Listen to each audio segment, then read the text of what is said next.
आपका पहला नंबर सवाल है, सूरजकुंड मेला कहाँ आयोजित होता है? सूरजकुंड मेला जो है कहाँ पर आयोजित होता है? तो आपके option A Faridabad, B Amritsar, C Ayodhya, D Bodhgaya. तो साथियों इसका सही और सटीक जवाब है आप लोगों का ऑप्शन नंबर ए। ठीक है, option number A Faridabad. Surajkund मेला जो है फरीदाबाद में आयोजित होता है। ठीक है, क्लियर है।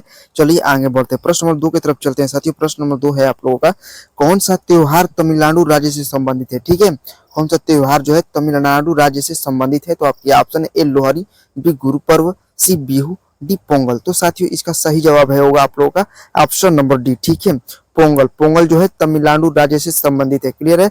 चलिए आगे बढ़ते हैं, प्रश्न नंबर 3 है साथियों आप लोगों का कि वर्तमान में भारतीय संविधान में कितने राज्य भाषाएं वर्णित है? ठीक है, वर्तमान में जो है भारतीय संविधान में जो है कितने राज्य भाषाएं वर्णित है? तो आपकी ऑप्शन है ए 24, बी 14, सी 22, डी 10। तो साथियों इसका सही जवाब है आप लोगों का ऑप्शन नंबर सी। ठीक है, ऑप्शन नंबर सी होगा 22। ठीक है, कितना? 22 साथियों। क्लियर है। चलिए आगे बढ़ते हैं, प्रश्न नंबर 4 है साथियों आप लोगों का कि पृथुदक सरस्वती तीर्थ कहाँ पर स्थित है? ठीक है, पृथुदक सरस्वती तीर्थ जो है कहाँ पर स्थित है? तो आपके option A Haryana, B Uttar Pradesh, C Bihar, D Assam. तो साथियों इसका सही जवाब है आप लोग का ऑप्शन नंबर ए। ठीक है, हरियाणा में स्थित है। ठीक है, पृथ्वीदक सरस्वती तीर्थ जो है हरियाणा में स्थित है। क्लियर है। चलिए आगे बढ़ते, प्रश्न नंबर 5 है साथियों आप लोगों का कि ईस्ट इंडिया कंपनी का भारत में पहला व्यापार केंद्र किस स्थान पर बना है? ठीक है, ईस्ट इंडिया कंपनी का भारत में पहला व्यापार जो है केंद्र किस स्थान पर बना है? तो आपके option A Rajasthan, B Punjab, C Gujarat, D Surat. तो साथियों इसका सही जवाब है होगा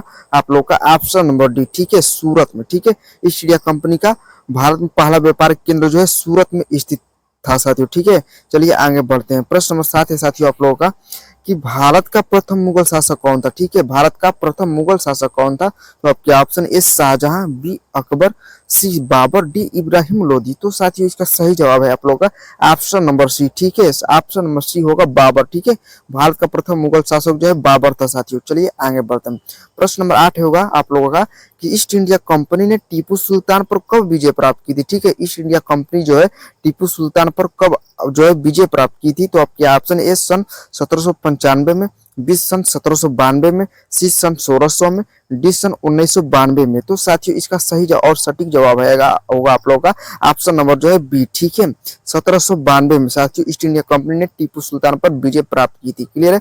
चलिए आगे बढ़ते, प्रश्न नंबर 9 है साथियों आप लोगों का कि झांसी की रानी लक्ष्मीबाई और अंग्रेजों के बीच युद्ध किस सन में हुआ था? ठीक है, झांसी की रानी लक्ष्मीबाई और अंग्रेजों के बीच जो है युद्ध जो है किस सन में हुआ था? तो आपके ऑप्शन ए सन 1858 में, बी सन 1764 में, सी सन 1905 में, डी सन 1864 में। तो साथियों इसका सही जवाब होगा आप लोगों का ऑप्शन नंबर ए। ठीक है, ऑप्शन नंबर ए होगा सन 1858 में साथियों। क्या होगा? ऑप्शन नंबर ए 1858 में साथियों। ठीक है, चलिए आगे बढ़ते हैं, प्रश्न नंबर 10 है साथियों आप लोगों का कि चंद्रमा के आंतरिक भाग की परछाई को क्या कहा जाता है? ठीक है, चंद्रमा के आंतरिक भाग की परछाई को क्या कहा जाता है? तो आपके option A penumbra, B antumbra, C umbra, D इनमें से कोई नहीं। तो साथियों इसका सही और सटीक उत्तर जानने से पहले मैं आप लोगों से निवेदन करना चाहूंगा कि आप मेरे चैनल पर पहली बार आए हैं और चैनल को सब्सक्राइब नहीं किए हैं तो चैनल को जरूर सब्सक्राइब कर लीजिए, क्योंकि इस चैनल पर आप लोगों को सभी पेपर परीक्षाओं में पूछे जाने वाले सामान्य ज्ञान का अति महत्वपूर्ण प्रश्न पढ़ने के लिए मिलता है, जो सभी पेपर परीक्षाओं में बार बार पूछे जाते हैं साथियों। तो चैनल को जरूर आप लोग सब्सक्राइब करिए। ठीक है, और वीडियो आप लोग को पसंद आए तो वीडियो को जरूर लाइक कर दीजिएगा। चलिए इसका सही उत्तर देखते हैं। तो साथियों इसका सही जवाब होगा आप लोगों का ऑप्शन नंबर सी। ठीक है, उम्बरा हो जाएगा। ठीक है, चंद्रमा के आंतरिक भाग की परछाई को उम्बरा कहते हैं। ठीक है, उम्बरा। क्लियर है। चलिए आगे बढ़ते हैं, प्रश्न नंबर 11 होगा आप लोगों का कि भारत में चावल कृषि क्षेत्र में उत्तर प्रदेश की कोटि है। ठीक है, भारत में चावल कृषि क्षेत्र में जो है उत्तर प्रदेश की कोटि कौन सी है? ठीक है, तो आपके ऑप्शन ए तृतीय, बी चतुर्थ, सी प्रथम, डी द्वितीय। तो साथियों इसका सही जवाब आएगा आप लोग का ऑप्शन नंबर सी। ठीक है, ऑप्शन नंबर सी होगा प्रथम होगा। ठीक है, क्या होगा?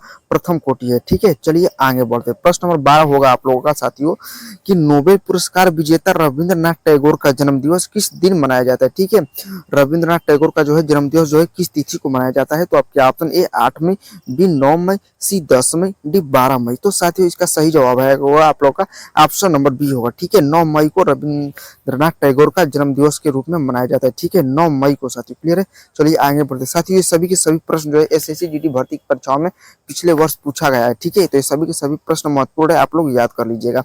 चलिए प्रश्न नंबर 13 देखते हैं कि भारत में मुगल साम्राज्य की स्थापना किस वर्ष हुई थी? ठीक है, भारत में मुगल साम्राज्य की स्थापना जो है किस वर्ष हुई थी? तो आपके ऑप्शन ए सन 1526 में, बी सन 1764 में, सी सन 1535 में, डी सन 1400 में। तो साथियों इसका सही जवाब होगा आप लोग का ऑप्शन नंबर ए होगा। ठीक है, क्या होगा? ऑप्शन नंबर ए हो जाएगा सन 1526 में भारत में मुगल साम्राज्य की स्थापना हुई थी सन 1526 में। ठीक है, चलिए आगे बढ़ते प्रश्न नंबर 14 की तरफ चलते हैं कि किस बादशाह ने न्याय के लिए जंजीर लगवाया था? ठीक है, किस बादशाह ने जो है न्याय के लिए जंजीर लगवाया था? तो आपके option A Babur, B Changez Khan, C Ibrahim Lodi, D Jahangir. तो साथियों इसका सही जवाब होगा आप लोगों का ऑप्शन नंबर ए होगा। ठीक है, नहीं सॉरी ऑप्शन नंबर डी होगा। ठीक है, जहांगीर होगा। ठीक है, जहांगीर जो है न्याय के लिए जंजीर लगवाया था। ठीक है, जहांगीर। साथियों क्लियर है? चलिए आगे बढ़ते प्रश्न नंबर 15 होगा आप लोगों का कि शाहजहां की बेगम मुमताज जिसकी याद में ताजमहल बनवाया गया था की मृत्यु कहाँ हुई थी? ठीक है, मुमताज की मृत्यु कहाँ हुई थी साथियों? तो आपकी option A Delhi, B Jaipur, C Burhanpur, D Agra. तो साथियों इसका सही और सटीक जवाब होगा आप लोग का ऑप्शन नंबर सी। ठीक है, ऑप्शन नंबर सी होगा बुरहानपुर। ठीक है, क्या होगा? बुरहानपुर। साथियों ऑप्शन नंबर सी बिल्कुल सही जवाब होगा। चलिए प्रश्न नंबर 17 है साथियों आप लोगों का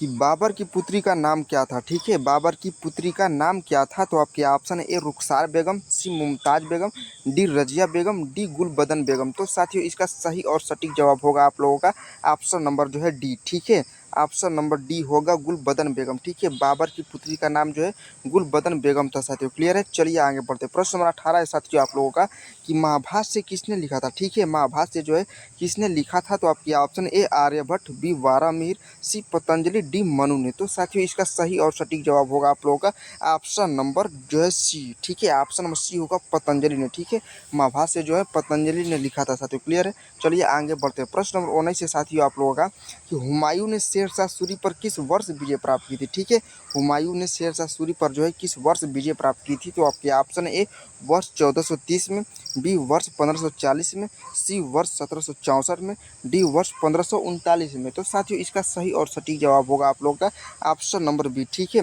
वर्ष 1540 में। ठीक है, वर्ष 1540 में जो है हुमायूं ने शेरशाह सूरी पर विजय प्राप्त की थी साथियों। क्लियर है? चलिए आगे बढ़ते प्रश्न नंबर 20 है साथियों आप लोगों का कि पानीपत का दूसरा युद्ध किसके किसके बीच हुआ था? ठीक है, पानीपत का जो है दूसरा युद्ध हुआ था वो किसके किसके बीच हुआ था?